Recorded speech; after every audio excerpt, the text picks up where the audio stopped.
fact. The British textile industry was largely dependent on indigo produced in India. So the British textile industries, it was largely dependent on indigo produced. That means how much the production were made in the India. The British textile were dependent.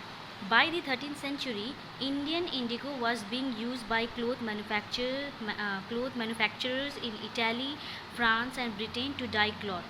So, whatever the indigo which were manufactured in India, these indigo were used by cloth manufacturers, especially in Italy, France, and Britain, so that they can dye the cloth. That means color the cloth. However, only small quantity of Indian indigo reached the European market, and its price was very high. So only a small portion of Indian indigo reached the European market, and thus the price of the Indian indigo was very high in the European countries. European cloth manufacturers therefore had to depend on another plant called wood, which was easily available in Europe. So as the price of the Indian indigo was very high, and the European people, they were getting the Indian indigo in a very small quantity, so they have used, or they have made another source through which they can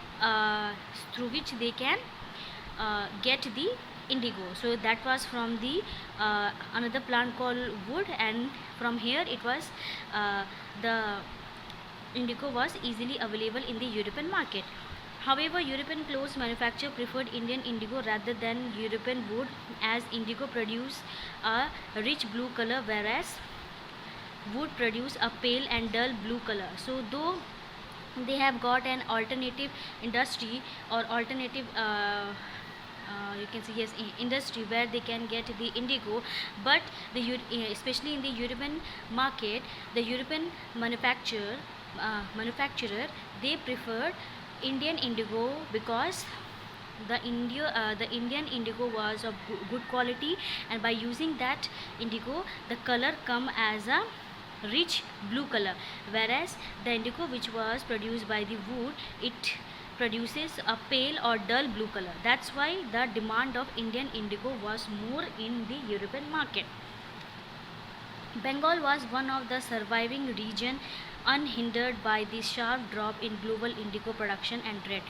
As labor was cheap in Bengal, indigo could be produced in large quantities. So Bengal was a, you can say, proper or favorable region where the indigo can be produced in a large quantity, plus whatever the indigo which were produced in the Bengal, it was of the great quality, and thus the indigo which were produced in the Bengal was with the help of those indigo, the British were earning a huge amount of profit.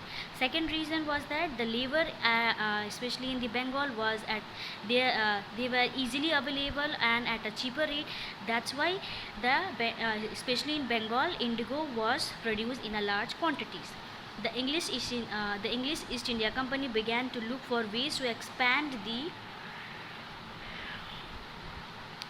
area under indigo cultivation. So as the Britishers, they were getting a huge amount of profit by the indigo production in the Calcutta, or you can say in the Bengal. That's why they now decided that the area for indigo cultivation, they will increase.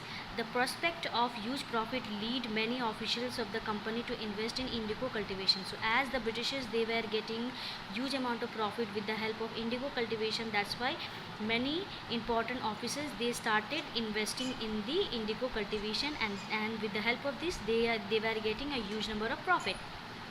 Next, the niche system.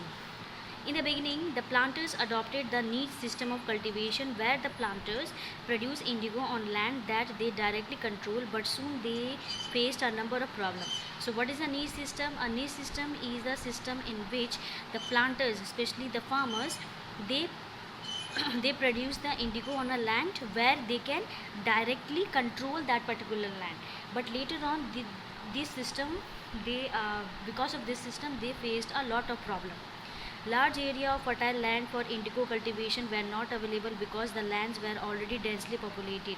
So as their main agenda was that they wanted to cultivate the indigo in a large quantity, right? But there were shortage of fertile land where they can cultivate indigo. That's why they were facing a lot of problem to cultivate the uh, indigo. And eviction of the tenant lead to conflict. So as there was a shortage of land, so there was a fight between different types of farmers or tenants. Secondly, they could not even hire labor to work on indigo plantation as the peasants were busy on their field with their rice cultivation. So in order to cultivate the indigo, they need a large number of laborers who will do the cultivation or agriculture of the indigo, but there was a shortage of labor. Why? Because the other farmers or the other laborers, they were busy in order to cultivate the rice.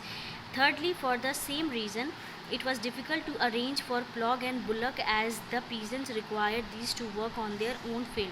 So as the third problem was that there was no sufficient of plough and bullocks, because the other farmers or other peasants, they already used them in order to cultivate their own crops. Thus the planters failed to bring large area of land under indigo cultivation. So these were the reason why there was a problem in order to cultivate the indigo. The failure of the niche method led to its replacement by another method which came to be known as the riot method. So as the niche system was failed, the farmers made the another system. It was the riot method. Now we will learn what do you mean by riot method. Riot method of cultivation. Under the riot method, a contract was signed between the riot or the village headman and the planters. So under the riot method, what was that? There will be a contract between the riot, that means the village headman, and the planters, that means the farmers. The riots were given loan and forced to grow only indigo on at least 25% of the area under their holding. So under this method, the riots, that means the village men will give loan to the farmers, and they will force the farmers to cultivate only indigo at least 25% of the land which they have. Later the planters informed the peasant that the loans could be repaid only by supplying indigo to them at a fixed rate. So in order to repay the loan, the riot or the planters, they inform the peasant that they can repay the loan only by the help of supplying the indigo them at a fixed rate. Soon this system also resulted in a number of problems, like same like the niche system, riot system also faced many problems. Let us discuss one by one what were the problems. Peasants growing indigo on their field got a very low price for the product. So the peasants who grow the indigo in their field, they get very low price of the indigo, so they were not able to pay back the loan, which lead them into the clutches of moneylenders. So as the price of the indigo was very low, so the peasants, they were not able to repay the loan, and hence the moneylender started torturing the peasants. Large scale oppressive measures were used, such as holding the cultivators and his family prisoner, burning his house, etc. So in order to repay the loan, they don't have enough amount of money, right? So what did moneylender did? They use oppressive method, that means illegal way, that is holding the cultivators, that means kidnapping the cultivators, that means the peasant or his families, or they used to keep their family as a prison or a culprit. They would burn the house. Okay, these inhuman operation of indigo cultivators forced them to revolt against the British. So these were the different types of evil practices which were done by the moneylenders, and due to which in order to revolt against them, so what did the peasant do? They started revolting against the British. After growing indigo, the same land would not be sown again with rice, as the deep root of indigo has already exhausted the fertility of the soil. The second problem was that once you cultivate indigo in a land, okay, you cannot cultivate the other crops in that particular land, because in order to cultivate indigo, you need a fertile land, right? And as you cultivate indigo in a land, indigo extract all the fertility of the soil. So if the soil is not fertile, how you will be able to grow other crops? So this was the second problem. Third problem was that the indigo planters advance small sum of money to the peasant and force them to enter into a contract to cultivate indigo in a part of their land. Second was the indigo planters, they ask some amount of money to the peasant and they force them to enter in a contract so that they can cultivate the indigo in their piece of land. The planters also took recourse of coercion by bearing up, kidnapping, confining, burning and looting. So other reason was that the planters, in order to force the peasant to cultivate the indigo, they use other illegal means, that means beating them, kidnapping them, confining them, burning or even looting their different types of items from their home. Most of them maintain armed gooms called lathials and were supported by local police and favored by local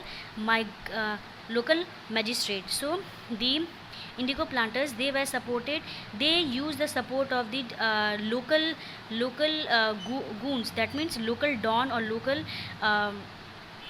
local don known as lathial, and they were supported by local police and local magistrate. So at the end, what we can say that the peasants were the person who were suffered a lot due to the indigo planters or you can say indigo cultivation.